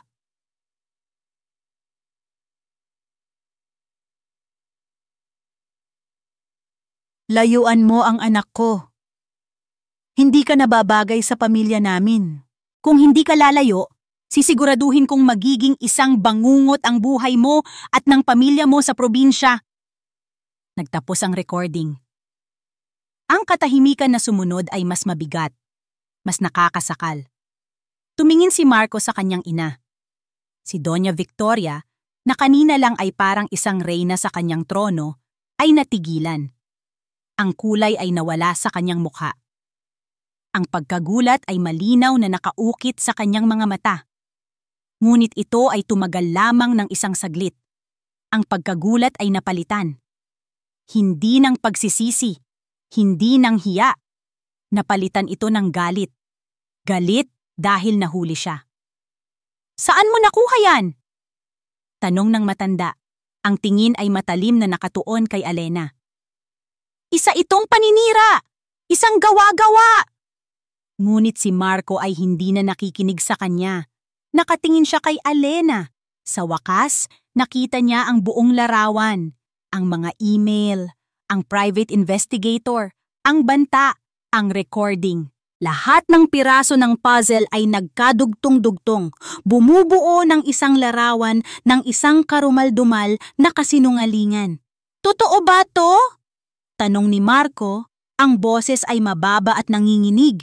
Hindi dahil sa takot, kundi dahil sa isang namumuong galit na 6 na taon niyang kinimkim. Ang tanong ay hindi para kay Alena. Ito ay para sa kanyang ina. "Marco, anak!" sabi ni Doña Victoria. Tumatayo, sinusubukang bawiin ang kanyang kontrol. "Huwag kang maniwala dyan. Isang desperadang babae lang yan na gustong sirain ka, sirain tayo." "Sagutin mo ako," giit ni Marco. Ang boses ay tumataas na. "Totoo ba to?" "Ginawa ko ang dapat gawin," sagot ng matanda. Ang kanyang boses ay puno ng pagmamatuwid. "Para sa'yo ang lahat ng ito, Marco. Para sa kinabukasan mo. Hindi mo ba nakikita? Tingnan mo kung nasaan ka ngayon. Matagumpay, malakas, dahil inalis ko ang isang balakid sa buhay mo." Ang mga salitang balakid sa buhay mo ang huling tulak. Isang sigaw ang kumawala kay Marco. Isang sigaw na nanggaling sa kaibuturan ng kanyang kaluluwa. Puno ng sakit at pagkakanulo. Hinampas niya ang kanyang kamao sa ibabaw ng kanyang mamahaling mesa na gawa sa mahogany. Ang lakas ng impact ay nagpatalsik sa mga papel at pluma. "Balakid!" Sigaw niya. Ang kanyang muka ay namumula sa galit. Ang isang ugat ay pumipintig sa kanyang sentido. "Isang anak ang tinatawag mong balakid? 6 na taon, ma! 6 na taon ng buhay ng anak ko ang ninakaw niyo sa akin. 6 na taon na dapat sana ay kasama ko siya. Nakikita siyang lumaki. Naririnig ang unang salita niya. At ang lahat ng yon, kinuha mo." Lumapit siya sa kanyang ina. Ang kanyang mga mata ay nag-aapoy. Sa unang pagkakataon sa kanyang buhay, hindi na siya ang masunuring anak. Siya ay isang ama na nagagalit. "Sinira mo ang buhay niya," sabi niya. Itinuturo si Alena. "Sinira mo ang buhay ko. Pinaniwala mo ako sa isang kasinungalingan. Ginawa mo akong isang halimaw sa paningin niya. Sa paningin ng sarili kong anak! Hindi mo naiintindihan. Hindi? Ako pa ang hindi nakakaintindi?" Tumawa si Marco ng walang galak. "Ngayon ko lang naintindihan ang lahat. Ang buong buhay ko, kinontrol mo. Ang mga kaibigan ko, ang kursong kinuha ko, ang babaeng dapat kong mahalin, lahat. Akala ko ginagawa mo yon dahil mahal mo ako, pero hindi. Ginawa mo yon para sa sarili mo, para sa pangalan ng pamilya, para sa imperyo mo. Natigilan si Doña Victoria. Sa unang pagkakataon, nakita niya sa mga mata ng kanyang anak ang isang bagay na hindi niya pa nakikita dati. Pagkasuklam. Ang kontrol niya ay nawala na. Ang kanyang kaharian ay gumuho na sa kanyang harapan. Hindi mo alam ang iyong ginagawa, Marco. Sabi niya, ang boses ay nanginginig na ngayon, hindi sa takot kundi sa pagkatalo. Binibigyan mo ng kapangyarihan ang babaeng yan para sirain ang lahat ng pinaghirapan natin. Wala na akong pakialam, sagot ni Marco. Ang boses ay pagod na ngayon, ang galit ay napalitan ng isang malalim na sakit. Tapos na ma, tapos na ang pagsunod ko, tapos na ang pagkontrol mo. Tinitigan ni Doña Victoria ang kanyang anak ng matagal. Pagkatapos, tumingin siya kay Elena ng may matinding pagkamuhi. Kinuha niya ang kanyang bag, inayos ang sarili, at sinubukang bawiin ang natitirang dignidad. Naglakad siya palabas ng opisina nang hindi na lumingon pa. Ang pagbagsak ng kanyang mga takong sa sahig ay ang tanging tunog na maririnig, bawat hakbang ay isang pag-amin ng kanyang pagkatalo. Nang sumara ang pinto, isang nakabibinging katahimikan ang muling bumalot sa silid. Naiwan si Marco na nakatayo sa gitna ng kanyang opisina, humihingal, na parang katatapos lang sa isang mahabang takbuhan. Ang bigat na pasan niya sa kanyang dibdib sa loob ng maraming taon ay biglang nawala. Malaya na siya. Ngunit ang kalayaan ay may kasamang isang napakalaking presyo. Dahan-dahan siyang lumingon. At doon, nakatayo si Elena, tahimik na nanonood, ang mga luha ay umaagos sa kanyang mga pisngi. Ang mga luhang iyon, naintindihan na ngayon ni Marco, ay hindi lang para sa huling 10 minuto. Iyon ay mga luha para sa 6 na taon ng nawalang panahon, ng ninakaw na pagkakataon, ng sakit na siya mismo ay naging dahilan. Ang galit niya ay nawala, napalitan ng isang umaapaw na pagsisisi. Lumakad siya palapit sa kanya, bawat hakbang ay mabigat. Huminto siya sa kanyang harapan at sa mga mata ng babaeng minsan niyang minahal at labis na sinaktan, nakita niya ang lahat ng kanyang pagkakamali. Elena, sabi niya. Ang kanyang boses ay basag at puno ng isang sakit na ngayon lang niya naramdaman. Patawarin mo ako. Ang salitang patawad ay nanatiling nakabitin sa hangin sa pagitan nila, kasing bigat ng 6 na taon ng hindi pagkakaunawaan at sakit. Tumingin si Elena kay Marco, sa lalaking sumigaw para sa kanya. Sa lalaking sa wakas ay nakita ang katotohanan. Ngunit ang sugat sa kanyang puso ay masyadong malalim para maghilom sa isang salita lamang. Kinabukasan, binawi ni Marco ang kaso sa korte. Ang restraining order ay inalis. Ang pansamantalang kustodiya ay binalewala. Sa papel, malaya na si Elena na kunin ang kanyang anak. Ang muling pagsasama nila ni Leo ay isang eksenang puno ng luha at mahigpit na yakap. Sa unang pagkakataon sa loob ng maraming linggo, dinala ni Elena si Leo pauwi sa kanilang maliit na apartment. Ang katahimikan na bumalot sa lugar ay napalitan ng tawa at sigaw ng isang masayang bata. Muling nagkaroon ng buhay ang tahanan ni Elena. Muli siyang nabuo. Ngunit ang paghilom ay hindi isang mabilis na proseso. Ito ay isang mahaba at paikot-ikot na daan. Nagsimulang dumalaw si Marco. Ngunit sa pagkakataong ito, iba na. Wala na ang mga abogado. Wala na ang mamahaling kotse na nakaparada sa labas. Dumarating siyang mag-isa, simple ang pananamit, na parang isang ordinaryong tao, hindi isang CEO.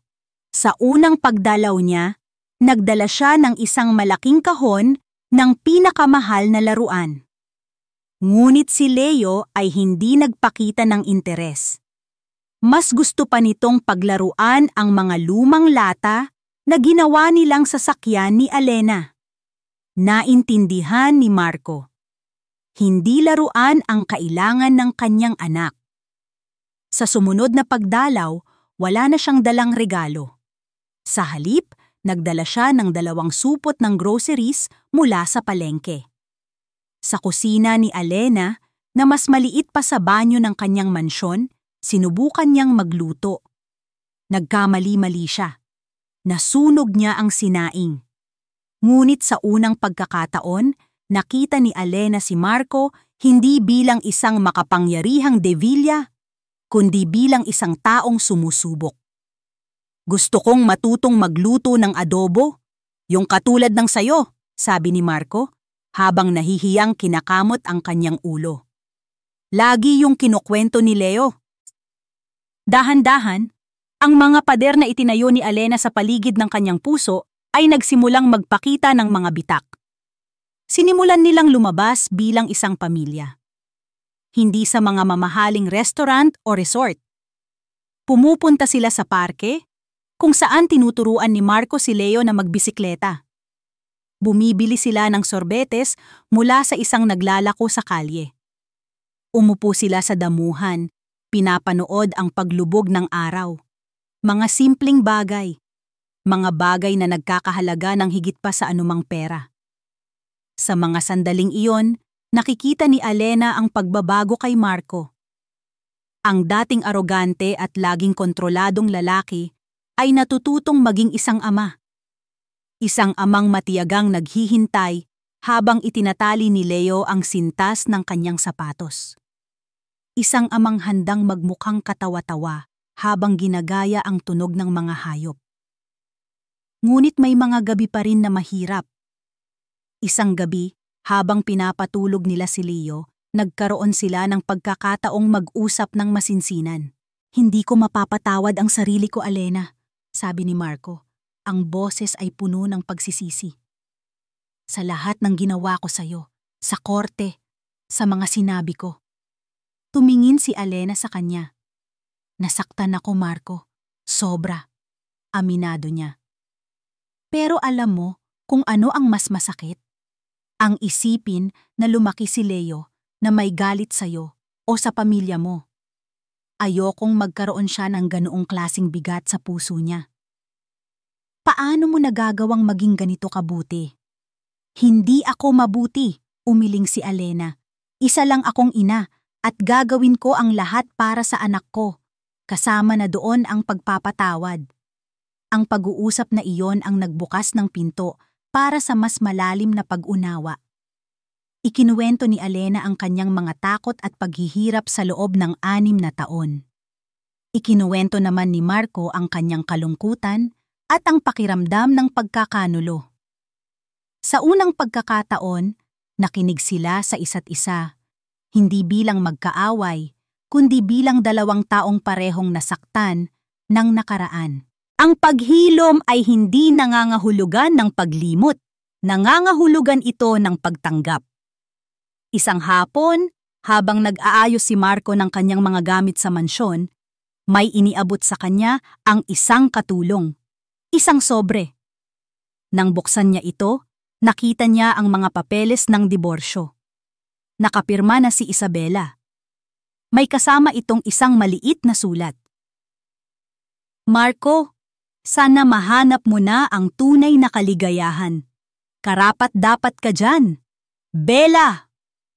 Tinitigan ni Marco ang mga papeles. Walang sakit, walang galit. Ang tanging naramdaman niya ay isang pakiramdam ng paglaya at pasasalamat. Hawak ang mga papeles, tumingin siya sa labas ng bintana.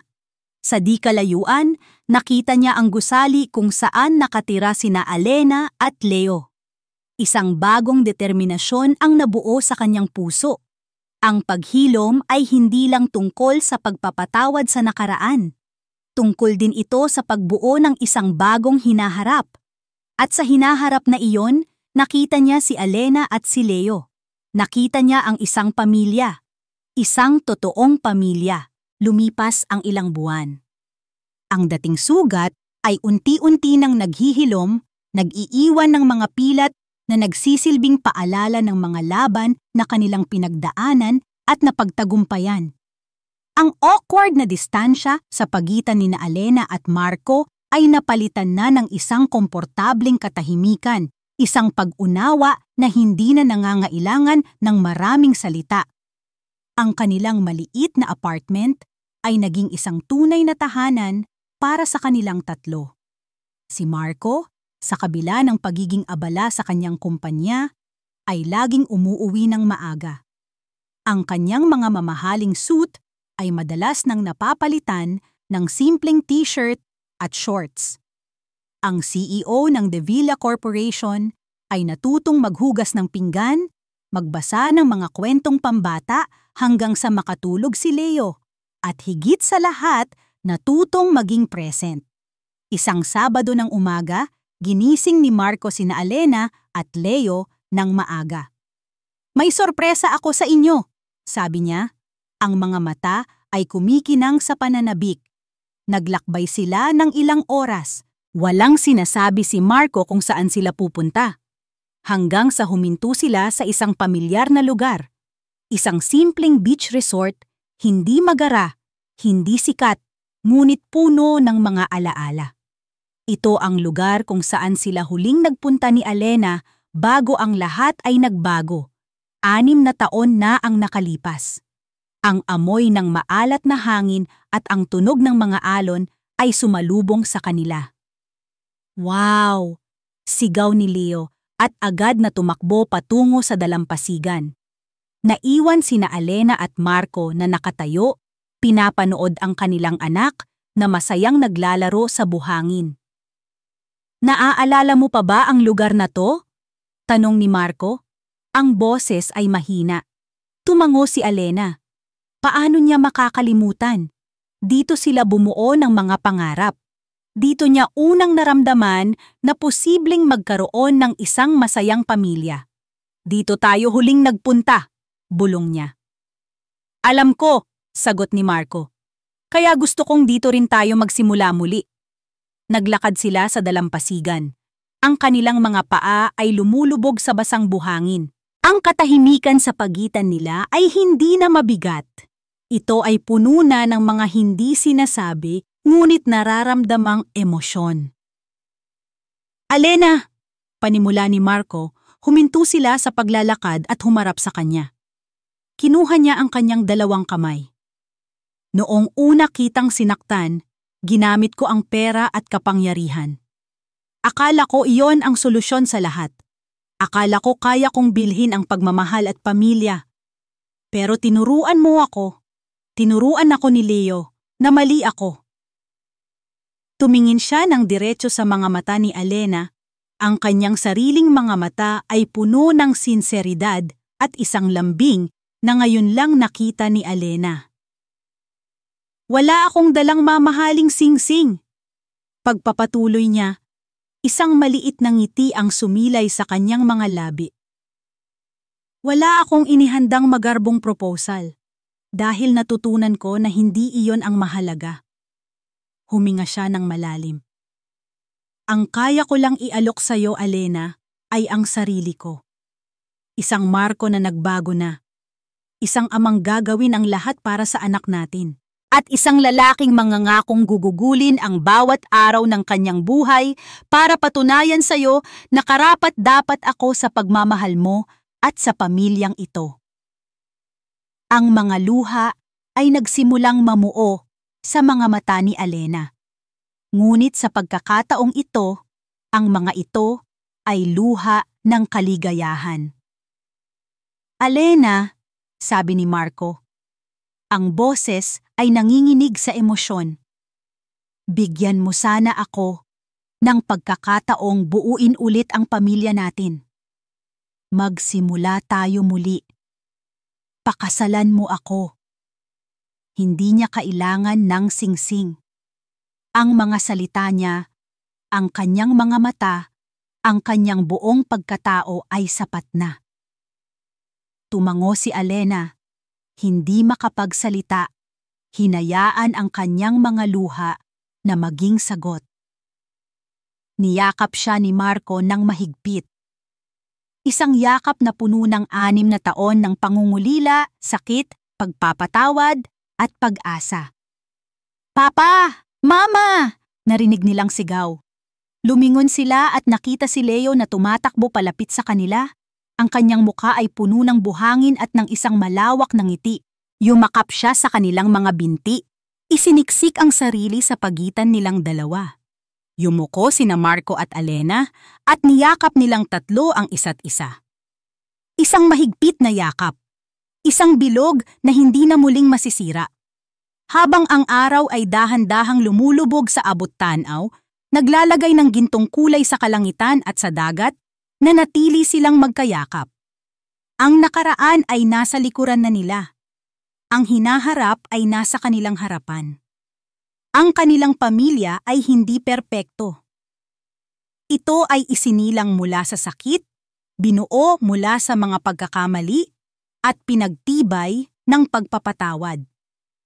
Ngunit ito ay totoo. At ito ay sa kanila.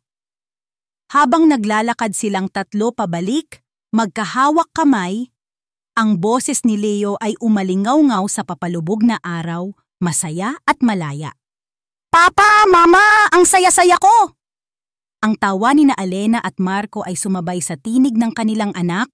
Ang tunog ng kanilang kaligayahan ay humalo sa walang hanggang himig ng mga alon. At dito nagtatapos ang makulay at madamdaming kwento ni na Alena, Marco, at ng kanilang anak na si Leo. Maraming salamat sa inyong walang sawang pagsubaybay at pakikinig sa bawat kabanata ng kanilang paglalakbay. Mula sa unang patak ng ulan kung saan nagsimula ang lahat, hanggang sa ginintuang paglubog ng araw sa dalampasigan, naramdaman ko ang inyong presensya, ang inyong mga damdamin, at ang inyong pag-asa para sa kanila. Habang isinusulat ko ang kwentong ito, naging pamilya ko na rin sila. Umiyak ako kasama si Alena sa kanyang mga sandali ng kawalan ng pag-asa. Nagalit ako kay Marco sa kanyang mga pagkakamali. At tulad ninyo, naramdaman ko ang init ng pag-ibig na muling nabuo mula sa abo ng nakaraan. Nais kong ibahagi sa pamamagitan ng kanilang kwento na ang tunay na pag-ibig ay hindi tungkol sa pagiging perpekto. Ito ay tungkol sa pagpapatawad, tungkol sa pagtanggap sa mga pagkakamali, at tungkol sa tapang na magsimula muli gaano man kalalim ang mga sugat. Sana ang kwento ni na Alena at Marco ay mag-iwan sa inyo ng isang aral na sa kabila ng pinakamadilim na bagyo, laging may pag-asang naghihintay. At ang isang pamilya, kung ito man ay isinilang sa dugo o binuo ng pagkakataon, ang pinakamatibay na kanlungan ay matatagpuan sa pag-ibig na handang maghilom at umunawa. Hanggang sa ating susunod na kwentuhan. Ano ang pinakapaborito ninyong eksena o aral na natutunan mula sa kwentong ito?